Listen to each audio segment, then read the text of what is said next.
trying to capture this for posterity. We're very lucky to have Ruth Marie Clay with us here to kick things off.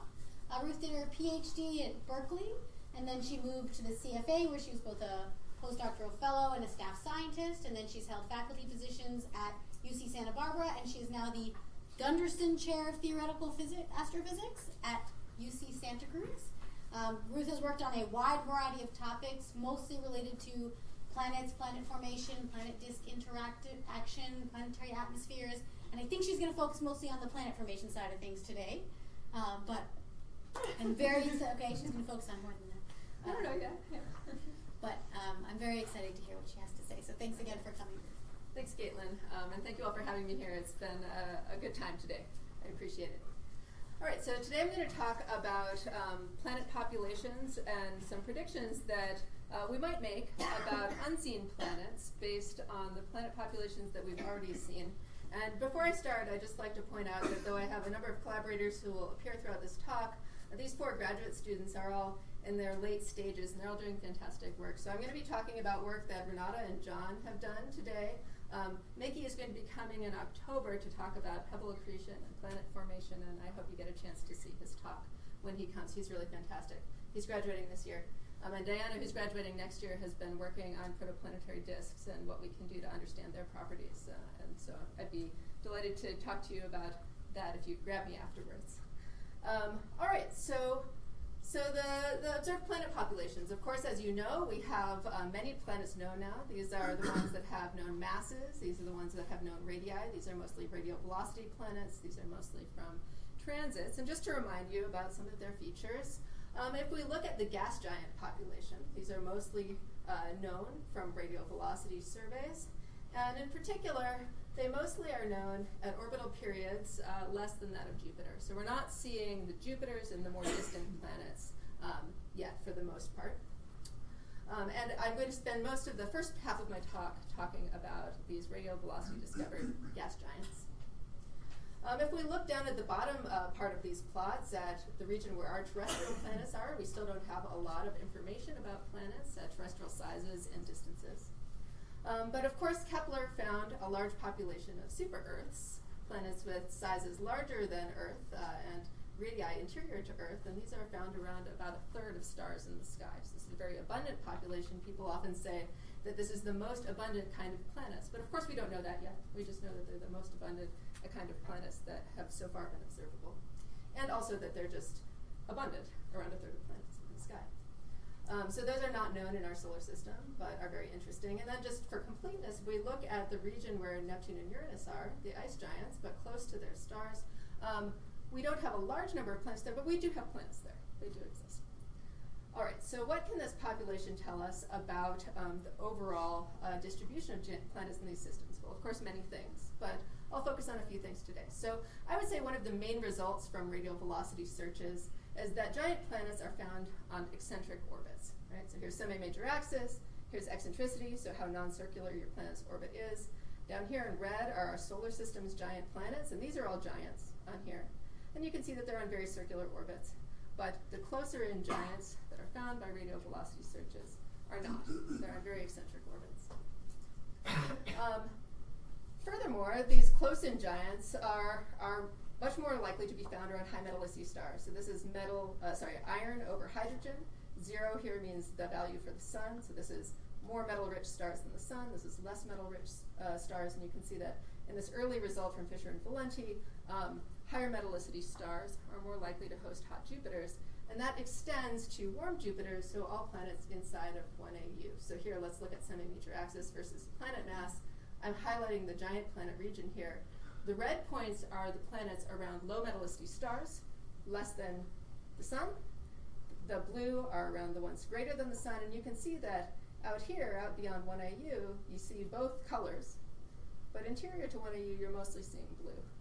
So just to look at that one by one, in the lower metallicity stars, you're mostly seeing a distant population. But in the higher metallicity stars, it's really more extended inward. So these warm Jupiters, are more likely to be found around high metallicity stars. And in work a few years ago, Becky Dawson and I suggested, by looking at the highest eccentricity of those that metallicity dependence is likely to be coming from planet-planet interactions. And the reason for that is, again, now here if we look at semi-major axis, we look at 1 minus eccentricity squared, and the reason to do this, now these are the high eccentricity ones at the bottom, is just to highlight the highest eccentricities. You can see in this warm region, you're really just all seeing blue points. So you're seeing a high metallicity star population of planets. And the idea is that if you have high metallicity, maybe you make more giants, they interact with each other more, and you end up with these high eccentricities. Now you could interact with each other more in one of a variety of ways. You could have planet-planet scattering. I'm going to be talking about that in some detail in this talk. You could also have secular chaos. You could have cosi interactions with companions. There are a number with other planetary companions. There are a number of ways that you could interact to get high eccentricities. But just the fact that high metallicities mean you have more companions, mean you have more high eccentricities, suggests that it's other planets that are often the instigators of that interaction. All right.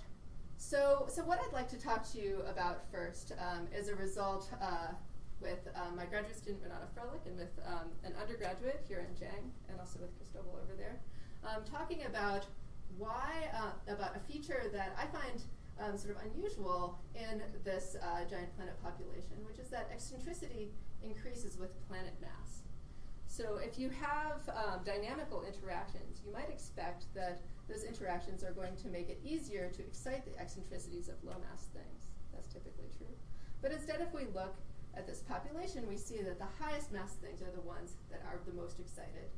And if you look up here at these high mass, highly eccentric planets, you'll notice that, again, you see a lot of blue points there. They tend to be around high metallicity stars. So let's take a look at that and see if we can figure out a way to make that happen. And the basic idea of this project is the suggestion that maybe high metallicity stars produce massive disks, which make massive planets, and in these disks, all planets are excited to high eccentricities, and in particular through planet-planet scattering. So what is planet-planet scattering? It's a movie by Eric Ford and collaborators, which hopefully will play. Right, so planet-planet scattering, of course, is if you have multiple planets in a system, and eventually their orbits are close enough to each other that they strongly dynamically interact. And you'll see in this particular simulation that after these two planets get close to each other and interact with each other, then one of them is going to get ejected from the system, and the other one will be left over on a highly eccentric orbit. And this is thought to be happening in interactions for giant planets in the outer parts of planetary systems. So this is the basis for suggestions that there are many planets that are just free-floating that could be potentially found for microlensing searches. And if we look at the solar system, we imagine that perhaps in the outer solar system we used to have one or more additional gas giants that could have been ejected early on, leaving us with the system that we have today. But in the inner system with our terrestrial planets, we think something else happened, and that was that there were giant collisions. So like the moon forming impact. So you had a giant impacts phase where planets collided and grew to larger sizes. So why are there ejections for giant planets and collisions for terrestrial planets?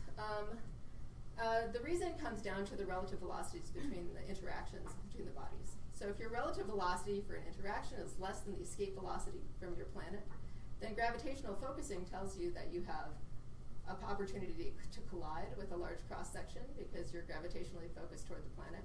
But you have an even greater opportunity to be strongly scattered gravitationally by that planet. So you're going to have strong gravitational scatterings more frequently than you're going to have collisions. On the other hand, if you come in really quickly, then the gravity from this body doesn't have an opportunity to change your trajectory.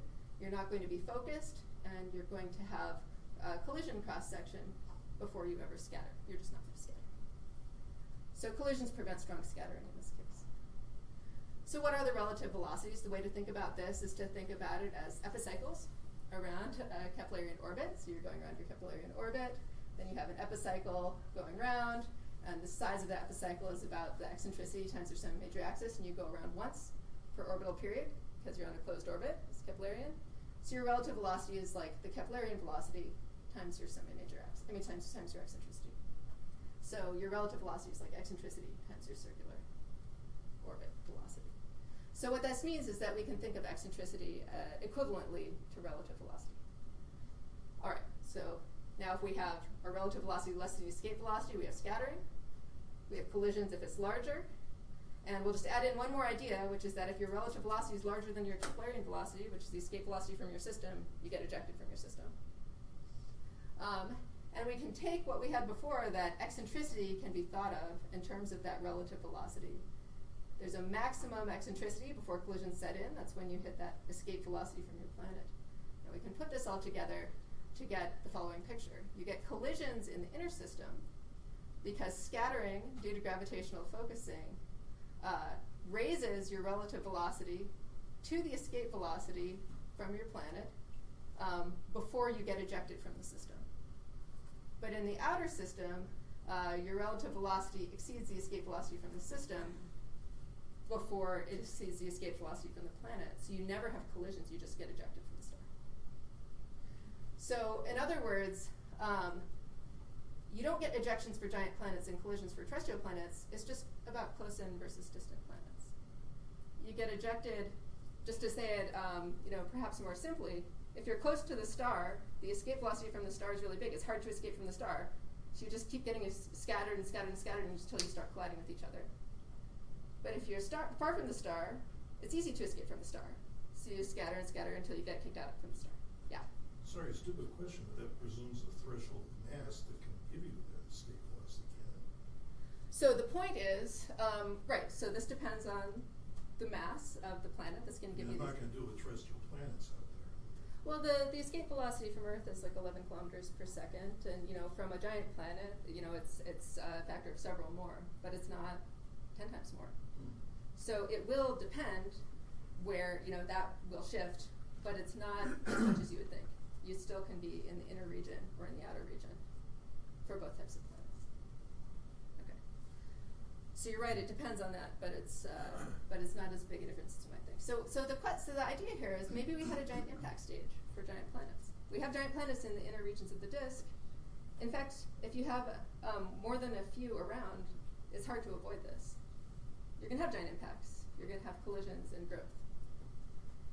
Okay. And if we go back to our data here, we can interpret this reasonably. I mean, this is not the only way to interpret this data.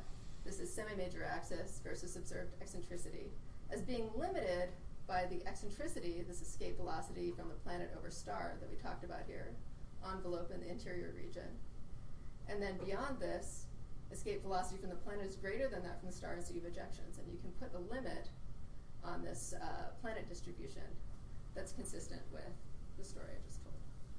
Okay, so just I'm going to show a few contour plots in this plot, and these are all percent contours. The top one is always 90%, 80%, and so forth, just enclosing the points of the plot. All right, so again, this isn't the only way to interpret these data, but it's consistent. And this is for typical mass, the median mass of planets, to come back to what we're saying in this in these data. All right. Okay. And again, this is just to show the plot that I showed you before, but in a different way, in contours, again with our 90% contours. This looks the same, but it's an entirely different plot. This is mass versus observed eccentricity. You can see again that high eccentricity giants also have higher mass. Okay, so what I'm going to suggest is an entirely non-standard assumption. It's entirely non-standard, I accept that, which is that we start with many small gas giants rather than a few large ones. And by many, what do I mean? I mean something like 3 per log bin in semi-major axis. So not like, actually you can start with as many as you want. You can start with 100 if you want, and you'll get the same answer. But you need at least like 3. And if you do this, you can get some really nice results that match our data. So the result here, first of all, planets in the inner disk grow through collisions. They produce mass giants with masses up to about half the total initial mass in planets. It tends to be about 50% efficient. As I said, you could use 100 planets, or you could use 3. It's remarkably non-sensitive to that choice. And when you do that, what you end up with is planet masses that are related to the initial disk mass that you started with, and they're colliding and growing and growing. And the more massive ones are going to excite each other through gravitational scattering to higher eccentricities. All right, so we pick a range of disk masses to match the distribution of observed planet masses. So this is a distribution of the planet masses in the observations, and we have picked a set of disk masses, by which I mean initial planet masses, total in the disk, that will give us something that matches the observations. So this is the one piece of fine-tuning that we've done. We've tuned our disk distribution to match the mass distribution of planets. Okay. It's not a crazy disk distribution, but that's our one piece of tuning. And this is what we get. So we've reproduced high eccentricities for high planet masses. Here's mass versus eccentricity. Oops. And we can get the same shape. So remember, the only piece of tuning that we did was to match the observed planet masses. And so what's happening here is that in any individual system, the lowest mass planets are getting excited to the highest eccentricities. But the highest mass systems produce both the highest mass planets and the highest eccentricities. So if you do one disk, your little things are getting excited the most. But when we do this distribution of disk masses, you match your mass eccentricity distribution. And furthermore, we can go ahead and if we take the further step of saying, well, stellar metallicity is related to the initial disk mass in planets, which of course is not going to be a one-to-one relation, but we just pick a relation that will span the space. Then we find that in the observations, and this is just an observational result, whether or not you like the simulations. The observations, the higher metallicity, this is the semi-major axis, the higher metallicity stars have the highest eccentricity planets. And we can match that result in our simulations as well. Okay. So is this totally crazy? I don't think so. I don't think so for a couple reasons. Here's one reason. Many observed warm Jupiters actually have ridiculously large amounts of heavy elements in them. This is a result from Thornburn et al. And here I'm just going to put this as heavy element mass as a function of planet mass. Here's Jupiter's mass. And here's 50 Earth masses. And so, anything above a Jupiter mass has more than 50 Earth masses in it of heavy elements. Planet-planet collisions isn't the only way to do this. In fact, in this paper, I suggested that this came from late-stage planetesimal accretion, which is a more standard kind of model for this. And you can do it that way too. But these things have huge amounts of heavy elements. So maybe that came from colliding things that all had their own cores together. Furthermore, we can use these simulations to make predictions about the radial distribution from the star of the giant planets that you expect to see. So in this plot, what we've done is we've taken our our simulations, we've extended them out to very large, probably unreasonably large semi-major axes. We've just put planets everywhere in the disk. We've again used our disk mass distribution that's tuned to match the planet mass data. And we've run that distribution, and what's plotted here is the mean mass and the median mass, and the maximum is actually well above this. It goes all the way up to the 20 Earth mass maximum that's seen in the data, as a function of semi-major axis. So you'll notice that at a few AU, the maximum masses that you reach here peak. Okay, so how does that compare to the observations?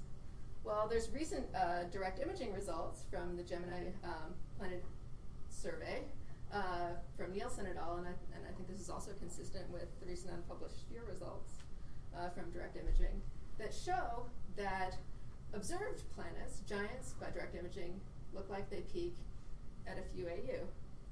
And remember that direct imaging right now is only sensitive to planets above 2 Jupiter masses. And I'm actually being pretty generous by saying that. I mean, that's taking the very best sensitivity and assuming you had hot start models and they're really bright. That line you could really probably put it higher on here. So all that's being seen is like the tip of this particular iceberg.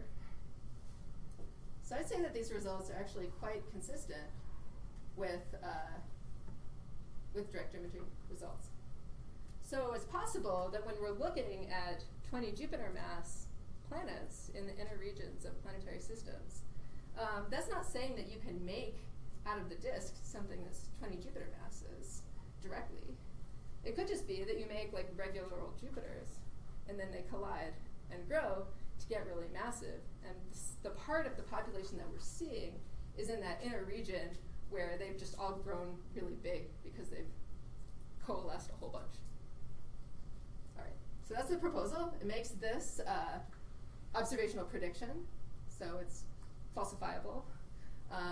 And in fact, so just to summarize, the idea here of this particular project is that the observed giant planet eccentricities might result from a giant planet giant impact phase, while the actual eccentricities come from scattering after the impacts. If so, the growth of very massive giants will be easier in the inner system where ejection is difficult. So the prediction is that the maximum masses of observed giants should peak at separations of several AU. And this is the opposite sign from final giant growth processes that appeal to isolation from disk gas, where the farther you are out in the disk, the more massive you expect to be. So if we go out to larger distances and we see that the maximum masses of planets fall off as direct imaging goes to better contrast, then that would be verifying this model or consistent with this model. And if it does not do that, then it won't be. Okay, so that's the prediction. And I think it's fun, yeah. So why do you peak it in the middle as opposed to towards the inner region? Is it just because of your initial spacing being in logarithmic numbers, in logarithmic bins?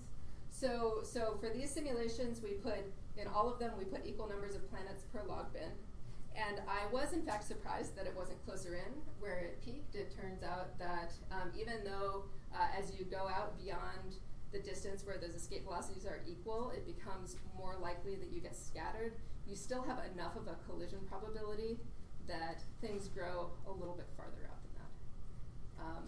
You're also looking at a distribution of, fundamentally that's the reason why it's a little bit further out than you might expect. It was farther out than I expected too. Collisions go a little further out than you thought. Then the order of magnitude is sometimes only good to order of magnitude. Yeah. All right. Yeah. And so you never mind. All right. Cool. Okay. All right. So now I'm going to shift gears a little bit for the second part of my talk and start talking about these super Earths, right? So just like the large eccentricity inner giant population was, I think, the biggest result from radial velocity surveys, this huge super Earth population is the biggest result from Kepler, a third of stars with these super Earth planets. And as you probably know, there's been a further big result about these super Earths recently, and that is that they have a bimodal radius distribution. So this is a result from B.J. Fulton et al. From the California Kepler survey. This is planet size, this is the number of planets per star, and there's this very strong bimodal distribution. And the interpretation here is that below this gap, super Earths have no substantial gas envelope, whereas above the gap, they have a substantial gas envelope. So you might think, oh, well, okay, so here these are rocky planets, and these might be icy planets, like little Neptunes. But you don't actually have to appeal to that, it turns out. This gap in the distribution was actually predicted. It was predicted by two groups, Eric Lopez and Eric Fortney and collaborators, and James Owen and Yanshin Wu. So this is one of those, rare, beautiful times when there's actually a theoretical prediction, and then observations came later, confirmed the prediction. It's nice. And they get this gap from atmospheric evaporation. So it's an atmospheric evaporation valley.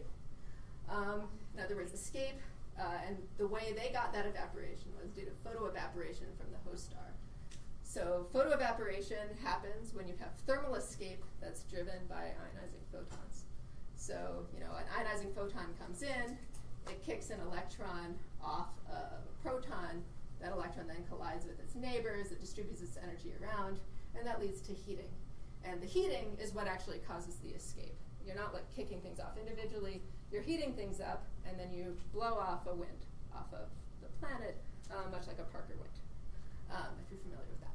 So, so you're generating heating, you're blowing a wind, and the key thing here is that a small fraction of the radiation coming in is in these ionizing photons, but they have a huge cross section. So they hit high in the atmosphere, up at about nanobar pressures, where cooling is inefficient, and that allows that thermal energy to go into escape. Whereas if they had hit lower down, then radiative cooling might take that energy all away. Okay, so those two groups predicted that based on photoevaporation, you would get this valley. So this is work from Owen and Wu in 2017, and basically what they did is they took a population, in this case, of 3 Earth mass planets. But the point is, you can have a very peaked mass distribution. It's just like one massive thing. And they put a few percent mass of atmosphere on each of them. And the ones that were, this is orbital period, the ones that are far away from their star keep that gas and have a large radius. But the ones that are close to the star photoevaporate, and they lose their mass. And the reason that there's a gap in there is because you don't have to have a huge amount of atmosphere to puff up really big, right? So once you've lost most of your atmosphere, then you lose the rest really quickly, and you get smaller. So you see a gap in the radius distribution. And I'll just point out briefly that the one place where these two, this is the data, and this is their very simplified version of their model, where they don't match is out here, where at large distances you need some other way of getting these small things. I'll come back to that later. Yeah, is there a question? Okay. All right. Okay. So you can make this with just one kind of planet and evaporation of the close-in ones. You don't need to have these different kinds of objects. All right. So, hooray, hooray, we're done. We did it. No, we're not done. And the reason is because this all comes from heating, right? So photoevaporation comes from heating. But in principle, you can have other ways of heating your atmosphere, and they too could lead to atmospheric escape. And in fact, there have been a couple suggested, primarily this one by Gupta and Schlichting, saying that core-driven escape can produce this feature as well.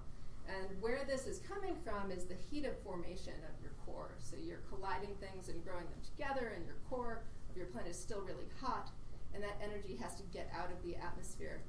And they've shown that that heat can provide enough of a reservoir in some cases to also drive escape. And you get a very similar feature in the distribution. And again, it's similar because you still only need a little bit of atmosphere to puff up a lot. And it turns out that the energy scaling, unfortunately, for this mechanism and for photoionization, scales with semi-major extraorbital period in a similar kind of way. That's too bad, because it would be easier if we could just distinguish them in that way. Okay, so how do we work through this? Well, one thing that so there are a number of things that could be said, but the perspective that I'm bringing to this is as someone who's interested in photoevaporation models.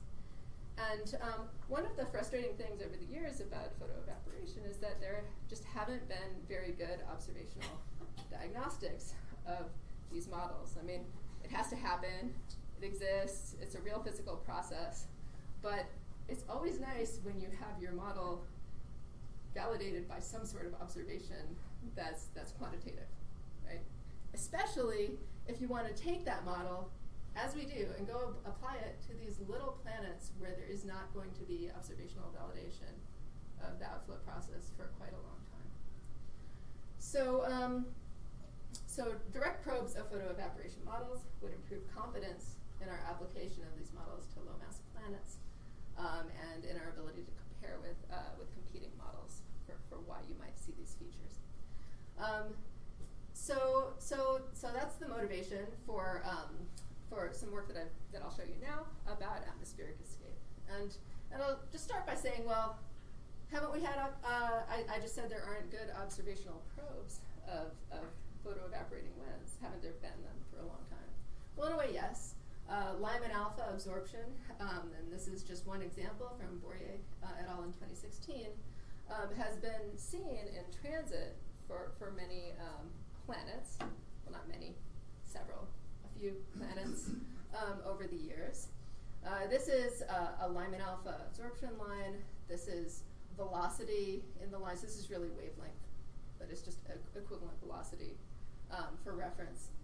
And you can see here that the black line is out of transit for this planet, the green line is in transit, and there's a huge difference. So absorption during transit is strongly observed in the blue wing of this line. But the problem is that because the line center here is obscured, and it's obscured both by ISM absorption, so there's a lot of neutral hydrogen sitting in between us and the planet that's obscuring the line.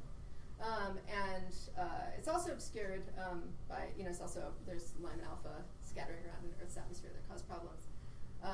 This absorption that's observed for these systems, while it verifies that they're losing neutral hydrogen, is all at very large velocity offsets from line center. So large that it can't be coming from the main outflow near the planet. It has to be coming from something that's really far away from the planet. So what do we do with that? Well, there are a couple of things. You can try to understand what's going on far from the planet, and I'll show you some simulations that are looking in that direction, and you can also try to look for other diagnostics. And I'll show you another diagnostic we've also completed. All right. So I'm going to show you some simulations that are done with graduate student John McCann, also with Caitlin and with Mark Krumholtz. And what these simulations are fundamentally are photoevaporation models in 3D using Athena that self-consistently do photoevaporative heating and the 3D outflow from these planets. And what's really important about this for understanding what's going on far from these planets is that they give you the right ionization structure, so the right amount of neutral hydrogen that's going to be giving you your absorption. So just to zoom in for a minute, because I'm not going to zoom in again to see what's going on. Here's a planet. You can see that the photoevaporative flux is coming in from this side. It's generating some nice little squigglies on the back. It sort of looks like a fluid problem where you throw a ball through a fluid and you see like little turbulent flows on the backside. So when you look at it close in, that's what it looks like. But what happened was when you look at it far away. So here I'm going to show this movie a couple times so you can see what's happening. But now we're taking this planet, and instead of just looking at a spherical outflow, we're putting it into the potential well of its host star. We're letting the outflowing gas move in that potential well. So you've got Coriolis forces in here, and you can see that the gas, the star is in this direction, so the gas is moving along flow lines in the Keplerian disk, and that's why it's being confined to this certain region. Now, in these simulations, we've looked at weak stellar winds. So we now have a stellar wind imposed on the outflowing planet. So medium strength winds and strong stellar winds. And for these particular planet parameters, if you look at this sort of standard weak stellar wind case, you're not going to see any sort of absorption in the large velocity wings of the line where absorption is actually observed in Lyman alpha. But these simulations can show you, one way in which you can actually get that high velocity absorption, and that's through the stellar wind. And you can get it in either the weak or the strong stellar wind case. And I'm going to show you, I want to point out pieces of this where this is happening. So let's first look at the case where you have sort of a medium stellar wind. You can see that the outflow is trying to get out in this direction, but it can't because the stellar wind is coming in here and it keeps pushing it back. This cycle. So as that material is being pushed back, it's being pushed back toward the observer who's over here, and it's being accelerated to larger velocities along this direction. Okay, so we can look at a line. If we now integrate through that simulation and try to look at the Lyman alpha line profile that we would get, and this is again velocity or wavelength in the line. The blue wing is the part of the line that's accelerated toward us. And there's a few lines on here, but the key point is that some of the lines are sitting over here on the blue side. You're getting this accelerated material because it's just being pushed toward us by the stellar wind. And here's what I find most interesting about these results. Now I'm looking here at time. Look at the top here, time. And this is compared to transit. 0 is the main transit. And I just want you to look at this blue line. This is absorption in the blue wing. This is where transit is. Look at this is like -9 hours, -3 hours. There's a whole bunch of blue absorption, like a bunch of hours before the transit. So these observations typically are done like right outside transit and right inside transit. So you're not going to capture this if you do your observations that way. You're going to need a much longer time baseline. Okay, so this stellar wind scenario gives you this absorption way before transit. And just for fun, I want to show you what, like, if you just look through the simulation, it looks like. So these velocities are not, these are just wavelengths. They're the velocity equivalents of the wavelengths. So now here, this is the blue, right? You see this funny feature over here in the blue.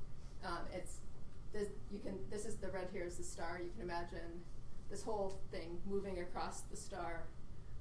This has already moved across the star. It moved across the star before transit. Yeah, these funny features. Notice right here at line center, like the whole star is covered. If we didn't have this ISM absorption problem, this would be not a subtle feature at all. It would just be the star is gone. So it's annoying that we have the line center absorption problem. Okay, but anyway, they look fun. So, okay, what about the strong stellar wind? Now we have, in fact, the opposite situation. Look, now the stellar wind is pushing, it's totally confining this tail, and is pushing it to higher velocities on this side. Not over here, but on this side. So now,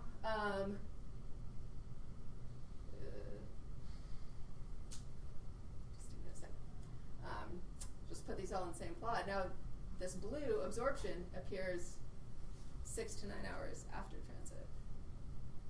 So again, you need a really long time baseline if you're going to capture this behavior. And you know, just for fun, here's this tail. So again, you're seeing the blue wing, but you're going to see it after the main transit point. All right. So I guess what the main thing that I take away from this is that is that you can have material accelerated to observable velocities by stellar winds, but it's particularly important to look at long time baselines with respect to transit if we want to actually see that large-scale behavior and understand what's going on. Okay. So I hope that that can be done in the future. Now, I'll also say that this is challenging because I showed you one process that could affect the large-scale structure of these winds. And I feel okay with that because I also provided you with an observational signature that you might look for if this is what's dominating. But there are a whole bunch of things that could happen at large scales. You could have radiation pressure, charge exchange, magnetic fields. There are a bunch, like, this is a complicated problem because now you're looking at the behavior of material in the stellar, planetary environment, and a lot of stuff could be going on. So it would be nice to also have some features that you can just look at, like in the main little part of the wind that's escaping the planet. And there are a couple of things that have come up recently that I'm really excited about. The first one is helium-1080. This was suggested by Antonio Colloquia and Chris Harada, and it's been observed now in several planetary outflows. This is a feature that is going to be useful for planets in relatively low ionizing environments, but that are still experiencing atmospheric escape. And I'm going to talk a little bit more now about H-alpha. So H-alpha, of course, has the benefit that it can be observed from the ground. This is a result from Jan and Henning. There's also a result from Colley et al. For the planet Celt 9b. And you can see here this sort of beautiful absorption of 1% obscuration at line center during transit for this planet. And Celt 9b is a very interesting system, primarily because Celt 9 is an A star. So this is a plot of planetary equilibrium temperature versus scale height.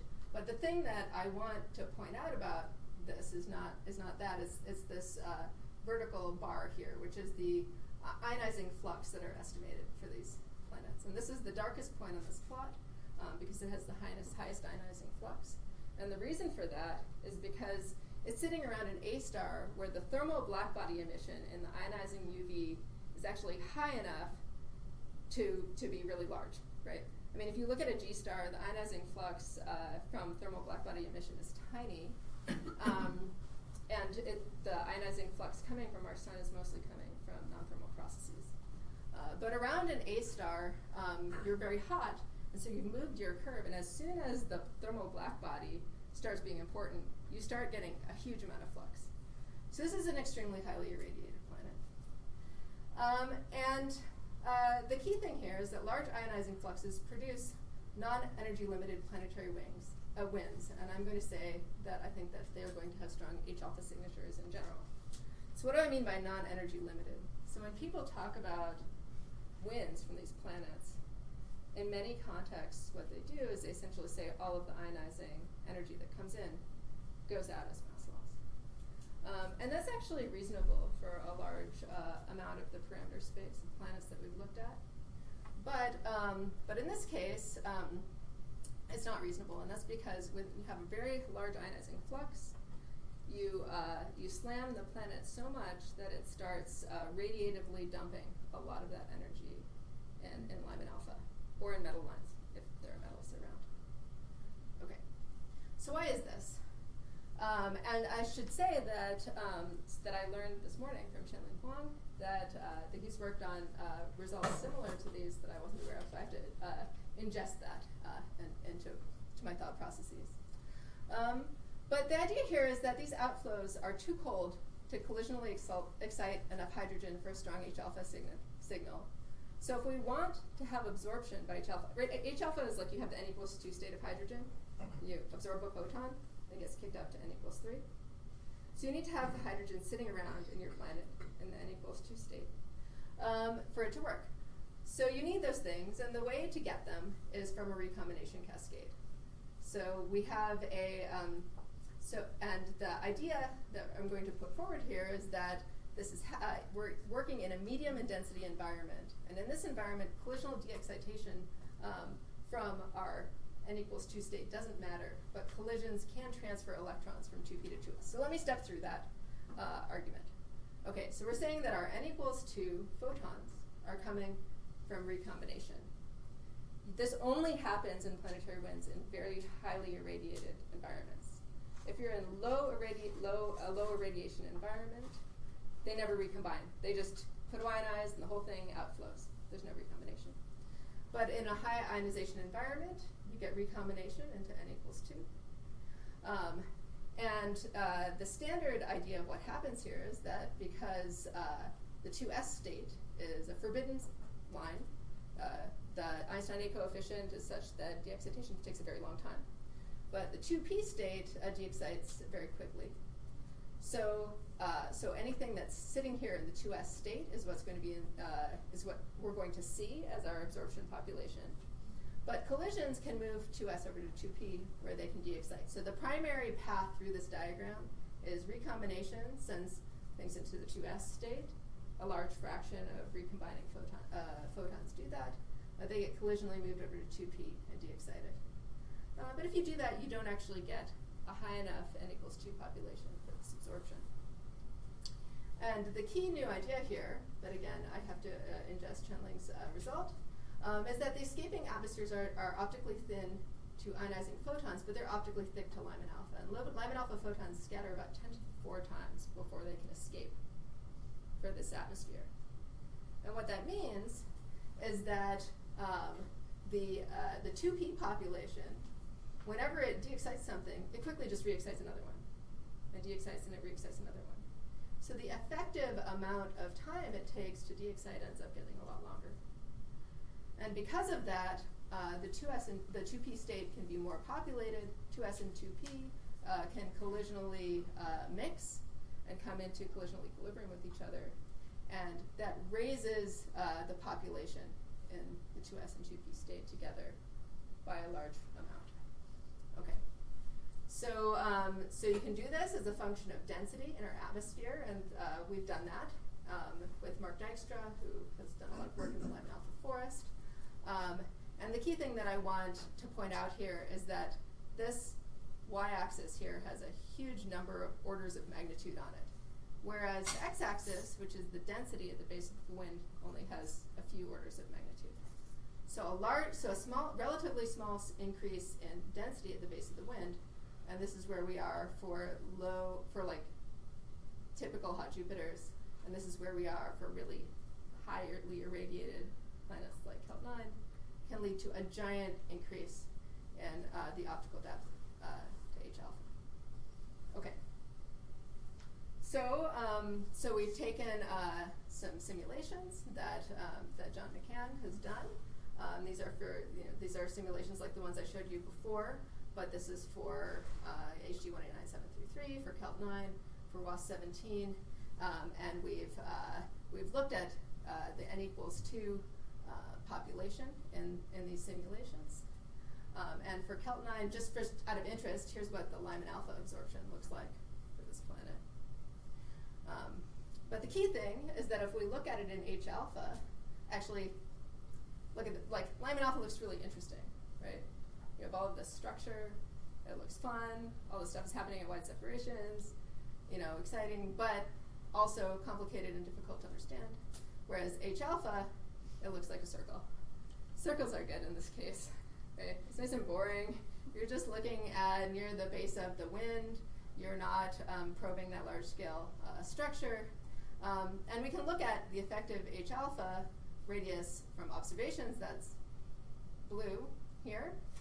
And behind it is the obscuration that we get. And you can see that this is going to match really nicely. And in fact, if we look at we get obscuration, this is at our line profile, we get obscuration about 1% at line center. We tend in these simulations to look at obscuration rather than the flux that you see, because that way we don't have to model the underlying line, we just have to model what happens to it on its way to us. But if we take the observations, sort of flip them over, and put them on top, you can see that it matches really well. Okay, so in these models, if you have high XUV flux, you can eat into the planet. You get a recombination cascade. You get high enough densities for collisional equilibrium between 2s and 2p. And if you put all of that together, then the transit depth in H alpha divided by the optical, if you want that to be greater than 2, so in other words, you'd want to not be like in the lower scale heights of your atmosphere. You want it to actually be extended. Then you need a high energy flux of something like 10 to the 6 ergs per centimeter squared per second. And if we look at that in terms of systems, you can get that around flaring M dwarfs. You can get that around young T-Tauri stars. So if we can use these high energy systems as a probe for this photoionization outflow physics, then we might be able to then go look for that around flaring M dwarfs, and maybe even someday use that as a way to probe planets around young stars. All right, so those of you who know me know my favorite symbol is the twiddle, but we do have some more involved 1D models, and we're going to be making those public in the next several months. My request to John McCann. So if you're interested in this and would like a preview of that, let me know. Okay, so we can reproduce the 1% absorption observed in H alpha during the transit of Celt 9b using a non-energy limited photoevaporation model. So this is not at all energy limited. It throws a lot of its energy off in Lyman alpha. And the way this happens is that trapping of Lyman alpha photons in the thermospheres of these planets dramatically increases the H alpha signal for these large ionizing flux systems. All right, okay, so in my last couple of minutes, I'm going to come back to the super Earths. Remember, the reason I was really interested in observationally probing photoevaporation models was to be able to then have some confidence in their application to super-Earths. So we said that the evaporation occurs quickly for atmospheres in the valley, and more distant planets without substantial envelopes require a different mechanism. So let's go back, much like we did at the beginning of this talk, and consider what happens when you look at populations with different metallicities in the super-Earths. So it's known that super-Earths are not highly correlated with stellar metallicity, their abundance. But now that we understand that in this population, we could be looking at essentially the same sizes of planets, and they're just affected by photoevaporation from their stars, we can look at this population a little bit differently and pick out something interesting. Okay, so what I'm going to do is look at the lowest metallicity systems and the highest metallicity systems. There are some intermediate ones that we've cut out here to make the trends clearer. So I'm going to call these large planets on the top, small on the bottom. These are the ones with atmospheres. These are the ones that don't have atmospheres. And you can see first just by eye that these things don't look the same, but let's cut out all the part that we think is really affected by photoevaporation and just look at the large period ones, now that we know that photoevaporation is really messing up that middle part. And we can see that, first of all, small planets are more likely to be around low metallicity stars. Like, the ratio between large to small favors small more in this population than this one. And around the high metallicity stars, the ones that are larger. So if you cut out the part that seems to be affected by photoevaporation, you can see that the high metallicity ones make bigger super-Earths. Okay. So I take away from this a few things. First of all, this is, for a while I was thinking there that maybe super-Earths were the failed Neptunes, right, that never got to be gas giants, and they migrated in, so they came from low metallicity systems. This, and also recent work by Weizhou and Yanshin Wu, as well as Marta Bryan and her collaborators, seem to show that high metallicity stars make super-Earths, which are more correlated with gas giants in their outer systems. So it seems like you do make bigger things around high metallicity systems. But to go back to the theme of this talk, we're looking again at just a piece of the planet population, and this says to me that terrestrial planets at wide separation will have a different mass distribution than close-in stripped planets, because in here we're looking at the stripped versions of these large planets. But out here, the large planets stay large, and what we're looking at is how big you got in the first place. So if you look at the mass distribution of planets close to their stars that don't have atmospheres, that should not be telling you the mass distribution of terrestrial planets out at Earth-like distances. Okay, I mean, that may be obvious. I mean, it kind of is obvious, but it's also worth saying out loud because people often act like it's not true. Okay, so these are not the same population. Like out here, something else is going on. These are the super-Earth, okay, I'm almost done. These are the stripped super-Earths, and out here, something else is going on, and the high metallicities are making bigger things. Okay, all right. So what sets the super-Earth's mass scale? Mickey Rosenthal, who's going to be coming here in October, has suggested, along with me, that this is coming from something we call flow isolation. I'm not going to tell you about it because he's going to tell you about it in October. I really hope you go to his talk. It's really exciting. I'm so excited about this. The basic idea is that like little pebbles in the disk will just flow around a growing planet, whereas big ones can be accreted. And if you have a range of pebble sizes in your disk that's set by like collisions and drift and all of that stuff, you're not going to have all the sizes. And eventually you'll get big enough that all of the sizes you have will flow around. And you can get super-Earths, you can get Earths, you can get super-Earths being correlated with gas giants.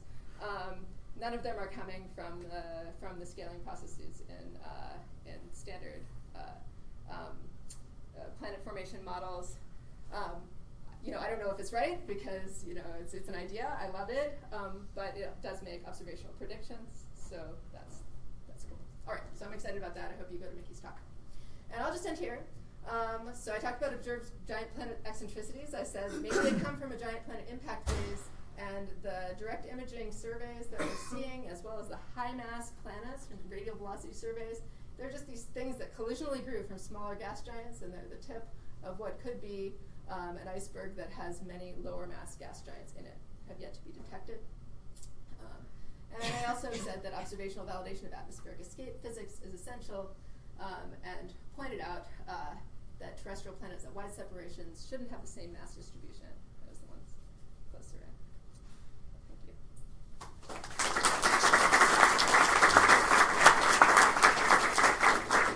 All right, we have time for a couple questions. Yeah. Just a shameless plug as well as a possible comparison in the future. Ice Molders and I had a paper earlier this year in which we find that the giant planet occurrence rate with semi-major axis actually peaks at 2.5 AU, which seems like your distribution of mass in semi-major axis also peaks at roughly 2.5 AU. Fantastic. Could there be a relation between the two? Yes. I think I'd be interested to know whether you can actually look at that result as a function of gas giant planet mass, right? Because what we would predict is that the more massive you are, the more peaked your distribution should be in semi-major axis. I don't know if you have enough bins to really see that yet, but it's certainly consistent with what we're seeing here. Thank you. So a question about where to look for well-behaved planets in the habitable zones. Yeah. Is there in fact just a very narrow range of metallicity where that happens? I mean, is these very high metallicity systems where you create all these eccentric giant planets wandering around? They're a horrible place for it. A horrible place to be? They're a horrible place to be, absolutely. So yeah, I think we're going to find the Earths in the low metallicity systems. And if you say, well, high metallicity stars host more planets, so let's look there, I think That's you're making a mistake. You should be looking in the low metallicity systems, absolutely. So I feel like I have a grasp on how you're getting a large population of n equals 2 hydrogen. Yeah. But for a star that has a large ionizing flux from its photosphere, Yeah. shouldn't it have even larger flux from Balmer Drake photons? What am I missing? Why are we not ionizing the hydrogen from the n equals 2 state? Oh, well, you are, but They're just coming back? they're coming back. Okay. Yeah, you're just recombining. Okay. So you have a recombination rate that's putting you into this state, and you're less likely to be ionized from there than you are to be collisionally moved between the two n equals 2 states, and ultimately radiate down. But that doesn't mean that you can't be ionized there. Yes, that will also happen, and then you'll come recombining. So yes, so it's often assumed that the final masses of giant planets are controlled by planet-to-gas disk interactions. You're saying the opposite, that the final masses of gas giants is controlled by coagulation of gas giants. I'm saying in the outer disk it's what you said, and in the inner disk it was originally what you said, but then yes.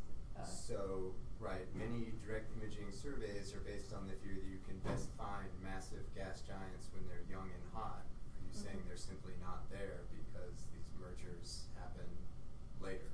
How later are these mergers happening? That's a great question. In these simulations, they're happening all very early on, but in a way that's because we started them all really close together. So we set up the initial conditions so that you were already starting to collide and grow early. So in our simulations, they've also already basically collided and are done by the time you get to the tens of million-year direct imaging ages. But in principle, you might be able to set up initial conditions that were a little bit more forgiving, that gave you more of those interactions over a longer time. And it would be, of course, very cool to see planets that had collided recently and were newly bright. Probably those collisions, even if you didn't hot start, by the way, if this is right, when you collide, now you're newly hot start. So it might be a motivation for using hot start models if this is correct. Yeah. One last question. For your data for the evaporation model, at the case of the medium XUV, why don't you see a trailing tail? So there's material there, and if you could see the full line, you would. But that material has not been accelerated for those particular parameters to high enough velocities to get out into the wings of the line that are observable. So it's not that there isn't material there. There is, but it's just it's where you would see it is too close to line center. Does that make sense? Yeah. All right, well, I'm sure Ruth will answer any more questions afterwards. Let's thank her again for her great